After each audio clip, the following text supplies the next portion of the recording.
ये जो फुटेज आप सोशल मीडिया के ऊपर देख रहे हैं, इस बंदी ने कराची पे कारसाज रोड के ऊपर 5 बंदों के ऊपर गाड़ी चढ़ा दी।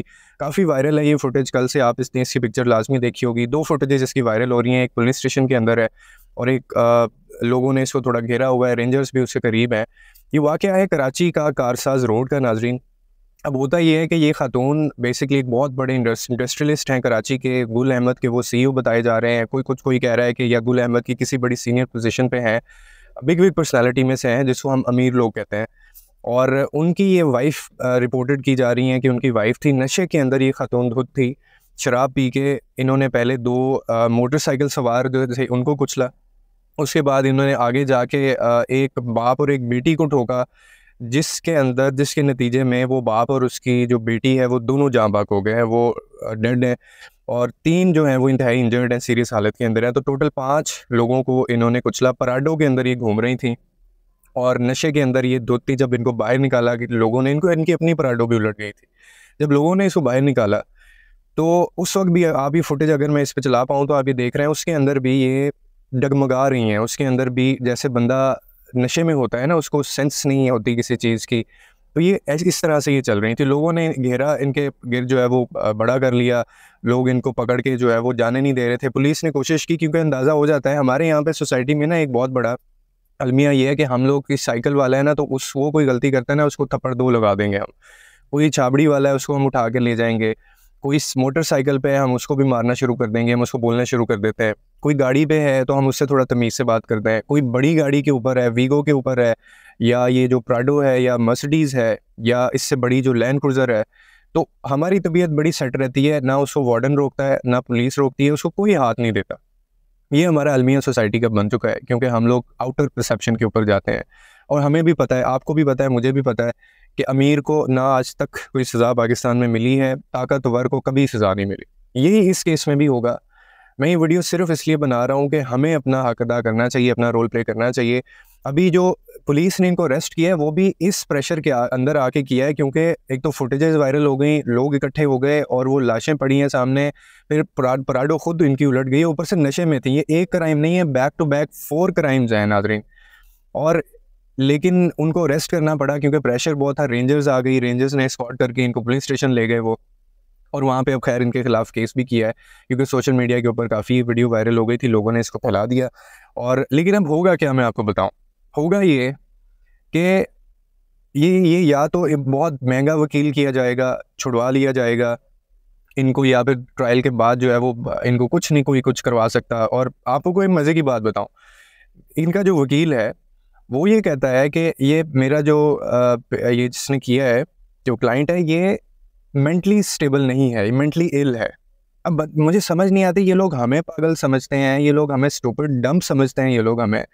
ये बड़ी सीधी सी बात है कि अगर आपका क्लाइंट जो है वो मेंटली स्टेबल नहीं था, अगर वो पागल है, ज़हनी मरीज़ है, तो आपने उसको प्राडो गाड़ी क्यों चलाने के लिए दी हुई है? फिर आप इसकी नताशा दानिश की प्रोफाइल निकालें, मैं पढ़ रहा था कल, ये मतलब 4 से 5 ऐसी पोजीशंस हैं उनकी, ये सीईओज रह चुकी हैं, डायरेक्टर्स रह चुकी हैं, पार्टनर रह चुकी हैं। अब आप मुझे बताइए, या इनके वकील साहब जो हैं वो बताएं कि एक पागल बंदा, जहनी मरीज़ बंदा, वो इतनी बड़ी बड़ी कंपनी, इवन गुल अहमद के, इनके जो हस्बैंड है वो भी बताए जाते हैं कि वो बहुत बड़े इंडस्ट्रियलिस्ट हैं कराची के। पराडो कोई आम बंदा तो नहीं ना अपनी बीवी को कोई दे के भेजेगा, और फिर वो नशे की हालत में। तो कहा जा रहा है कि ये पागल है, जहनी मरीज़ है, इनको समझ नहीं आई। लेकिन अब होगा कुछ भी नहीं, आपको भी पता है, मुझे भी पता है। ये सोशल मीडिया पे हमने इस पे बात करके थोड़ा सा केस रजिस्टर्ड करवा दिए, अदरवाइज़ ये मामला इधर ही जो है वो तय हो जाना था।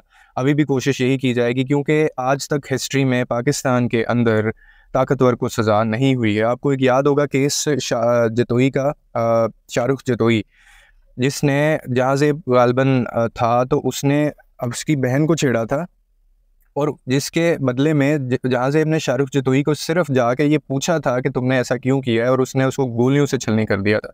ये बहुत मशहूर पाकिस्तान का केस रहा है, और सोशल मीडिया की नज़र भी रहा ये काफ़ी। और बाद में उसको क्या हुआ, उसको छुड़वा दिया गया।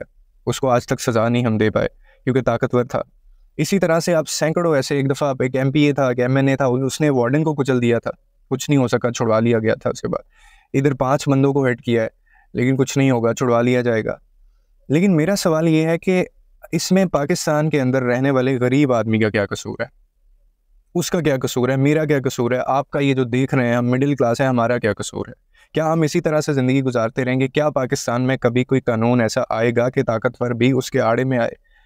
कभी क्या ऐसा हो सकता है? और इस केस के अंदर भी अगर आप देखें तो महंगे महंगे वकील किए जाएंगे, रिश्वत होगी, वो जो बेचारे जिनके मर गए हैं। अब देखें, बाप और एक बेटी, यानी एक आपकी इतने बड़े ब्लंडर की वजह से आप शराब पी के, आपको शर्म नहीं आती, आप गाड़ी चला रही हैं, प्राडो चला रही हैं आप, और आप जगह जगह लोगों को ठोक रही हैं, मार रही हैं। उनमें से एक बाप इस दुनिया से चला गया, उसकी बेटी इस दुनिया से चली गई।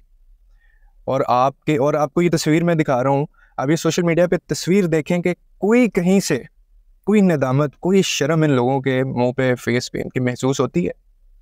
कोई सेंस ऑफ रिस्पॉन्सिबिलिटी इन लोगों के चेहरे पे आती है, महसूस होती है आपको? और बाकायदा जब ये इनको घेरा है लोगों ने, रेंजर्स आई है, तो मैं उनका रवैया देख के भी मैं हैरान था कि वो भी इनको बचा रहे हैं लोगों से, और वो इनको छुड़वाने के चक्कर में थे। वो तो ये कल से क्योंकि वायरल हो गया, सोशल मीडिया पे आ गया, तस्वीरें आ रही हैं, लोग शेयर कर रहे हैं, और लोग इसको बड़ा इसको कह रहे हैं कि इसको सज़ा मिलनी चाहिए, तब जाके ये केस आ गया। अदरवाइज़ ये यहीं पे ख़त्म हो जाना था।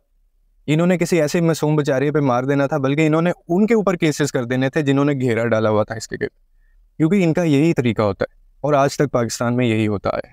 लेकिन देखना ये है कि क्या ये जो लोग मरे हैं, इस दुनिया से गए, या जो इंजर्ड हैं, ज़ख्मी हैं, क्या इनको इंसाफ मिल पाएगा? क्या नताशा दानिश जो है वो हमेशा की तरह ताकतवर होने की वजह से, असर व रसूब रखने की वजह से, या एक ऐसे इंडस्ट्रियलिस्ट की बीवी होने की वजह से, क्योंकि इनकी जेब में सारी पैसे होते हैं, कानून होते हैं, जब मर्ज़ी उनको तोड़ें, जब मर्ज़ी उनको इस्तेमाल करें, तो क्या इनको सज़ा मिल पाएगी? या फिर ये हमेशा की तरह हमें हमारे मुंह पे थप्पड़ मारा जाएगा, हमेशा की तरह हमें हमारी औकात ही बताई जाएगी कि ये तुम लोगों की औकात है और तुम लोग इस जोगे हो सिर्फ? अब देखते हैं। खैर, इस मुझे अब ये सारी रिपोर्ट आप भी देख रहे थे सोशल मीडिया के ऊपर, अब आगे क्या होता है उसकी कोई अपडेट नहीं है, लेकिन फ़िलहाल की अपडेट है कि रजिस्टर्ड कर लिया गया है और वकील उनकी तरफ से कर लिया गया, और वकील के अब इस तरह के बयानात आने शुरू हो गए। आपको पता है पाकिस्तान में जब भी किसी को लगता है कि अब मैं थोड़ा हॉट वाटर में जा रहा हूँ, तो वो बीमार हो जाता है, या उसको कैंसर हो जाता है, या उसको दिल की बीमारी हो जाती है, या वो मेंटली स्टेबल नहीं होता, या वो ज़हनी मरीज़ डिक्लेयर कर दिया जाता है। ये अभी नहीं हुआ, ये पाकिस्तान में अरसा हयात से होता आ रहा है। ठीक है, तो उम्मीद करता हूँ इसमें इंसाफ मिले, जो गिल्टी है उसको सज़ा मिले, जो कल्प्रिट है उसको कानून के मुताबिक सख्त से सख्त सज़ा होनी चाहिए। आपका क्या पॉइंट ऑफ व्यू है, कमेंट सेक्शन के अंदर आप बता सकते हैं। अगर इसमें कोई मज़ीद अपडेट आती है तो उस पर जल्दी मुलाकात होगी। लोगों का ख्याल रखिए और लोगों के लिए आसानियाँ पैदा कीजिए।